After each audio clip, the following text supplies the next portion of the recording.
Bitcoin crash! Dan semua orang bertanya-tanya kenapa bisa turun terus Bitcoin dan cryptocurrency. Bang, gimana nih Bitcoin? Semua altcoin juga anjlok, rugi, terkena likuidasi teman-teman. Dan semua pada rugi ya teman-teman. Mari kita lihat datanya dan semuanya tenang dulu ya. Keep calm. Bitcoin turun sekitar 17% dalam 7 hari terakhir dan pastinya ini diikuti turunnya saham dan instrumen lainnya seperti emas, perak, euro, dan yen. Semua berdampak atas perubahan kenaikan suku bunga The Fed yang sedang berjalan dan ini mengakibatkan investor untuk menjual aset mereka dan beralih ke deposito atau obligasi ya karena memang mempunyai imbal hasil yang lebih tinggi dan lebih aman. Jadi ini adalah pergerakan secara alamiah seperti orang menjual dan mulai membeli aset lindung nilai inflasi ketika mereka pikir inflasi ada di depan mata. Mereka, para investor besar, menjual aset ketika mereka berpikir bahwa The Fed akan membuat keputusan untuk menaikkan suku bunga yang lebih tinggi untuk mencegah inflasi. Itu kata The Fed. Oke, sekarang kita lihat data di layar ini ya. Jadi kalau kita lihat perbandingan data emas, Bitcoin, dan indeks Standard & Poor's 500 dari tahun pertama hingga ke-10, Bitcoin masih mengungguli potensi capital gain dibanding gold yang dimana tahun pertama itu turun 1% selama ini teman-teman. Jadi tahun lalu ya, bagian yang penting adalah kenaikan Bitcoin di tahun pertama itu 20%. Wow ya, angka yang sangat besar dan terus nambah capital gain-nya. Meskipun fluktuatif, tapi secara akumulasi capital gain Bitcoin itu lebih besar daripada kedua indeks tersebut teman-teman. Yes, kalian benar sekali, Bitcoin mengalahkan semua rekor return on investment. Pendiri Dana Morgan, Craig Digital Asset, Anthony Pompliano menjelaskan secara eksplisit ya bagaimana real estate itu dan emas itu telah menjadi investasi yang merugi. Ini dalam arti dibandingkan dengan kenaikan Bitcoin yang beribu-ribu persen teman-teman. Ditambah lagi juga penambang Bitcoin, mereka tidak peduli tentang tingkat hash Bitcoin yang terus mencapai titik tertinggi sepanjang masa.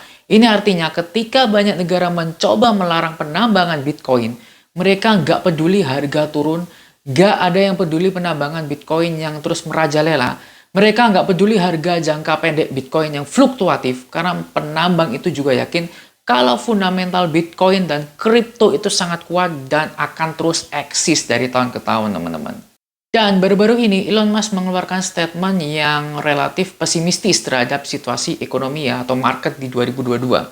Elon Musk memprediksi krisis ekonomi akan terjadi dalam setahun ini ya.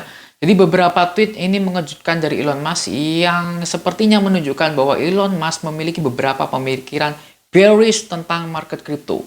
Mengingat dia adalah seorang miliarder ya, yang kekayaan bersihnya itu terikat pada saham dan itu merupakan sensitif sekali terhadap The Fed, terhadap resesi, dan Elon Musk salah satu penggerak dominasi crypto market lewat Dogecoin. Sejauh ini sudah ada indikasi yang bisa mendasari prediksi Elon Musk tentang kondisi di 2022 yang mungkin mengalami krisis ekonomi. Namun cuitan tersebut terus menggaung di Twitter selama beberapa hari terakhir.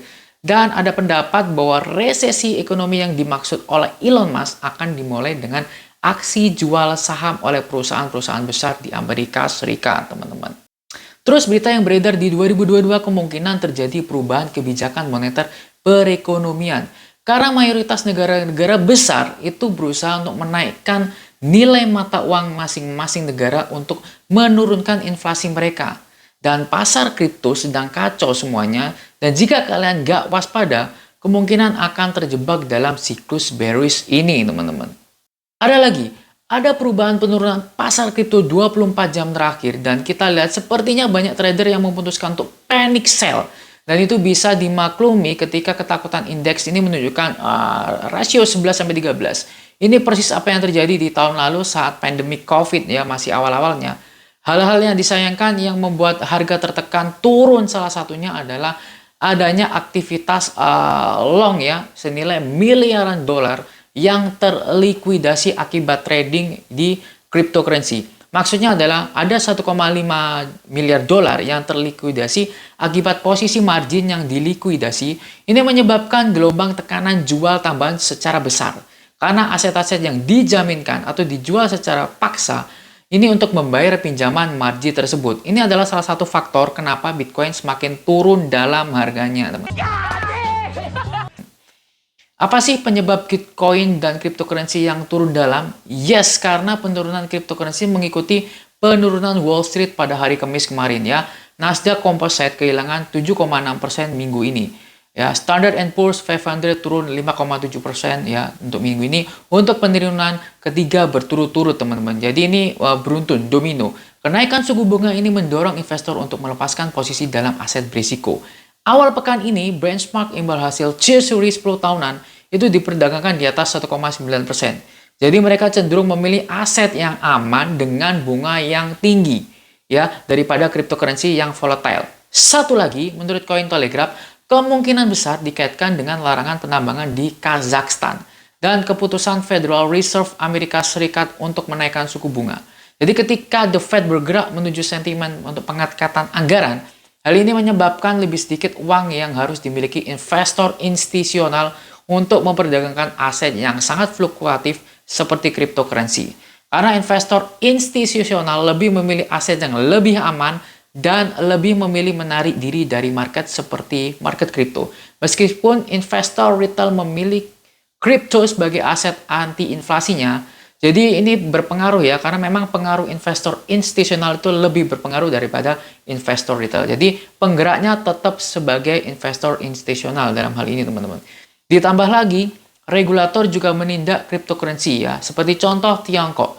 Sepenuhnya melarang semua aktivitas terkait kripto dan otoritas Amerika Serikat juga menekan aspek-aspek tertentu dari market kripto. Dan yang lebih parah, Rusia telah mengatakan selama bertahun-tahun mereka melawan cryptocurrency.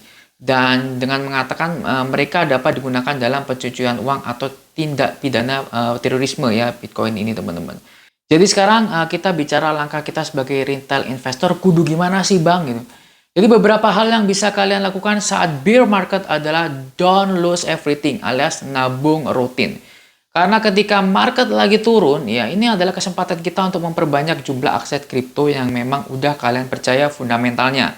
Jadi kalian jangan all in satu waktu. Masuklah market ke aset kripto secara bertahap seperti contoh 20%, 20%, 20% saat pembelian, teman-teman. Anggap aja ini lagi Harbolnas. Jadi kita beli saat harga diskon dan kita harus percaya bahwa pada aset tersebut itu sangat kuat fundamentalnya. Yes, kayak kita beli barang pastinya kita tahu kualitasnya original walaupun pada saat diskon besar-besaran, teman-teman. Cara lain buat bertahan di bear market ya staking adalah cara untuk menghasilkan keuntungan dengan mengunci dana yang dimiliki dalam bentuk kripto untuk kemudian dikelola dan menghasilkan keuntungan, teman-teman. Di kripto, jika pemula trading itu banyak risiko ya bagi pemula kecuali kalian berpengalaman tradernya. Kebanyakan trader baru malah FOMO dan boncos. Dan salah satu cara adalah staking. Yes, solusi cerdas untuk crypto mania saat bearish season, teman-teman. Oke, teman-teman. Thank you. See you in the next video.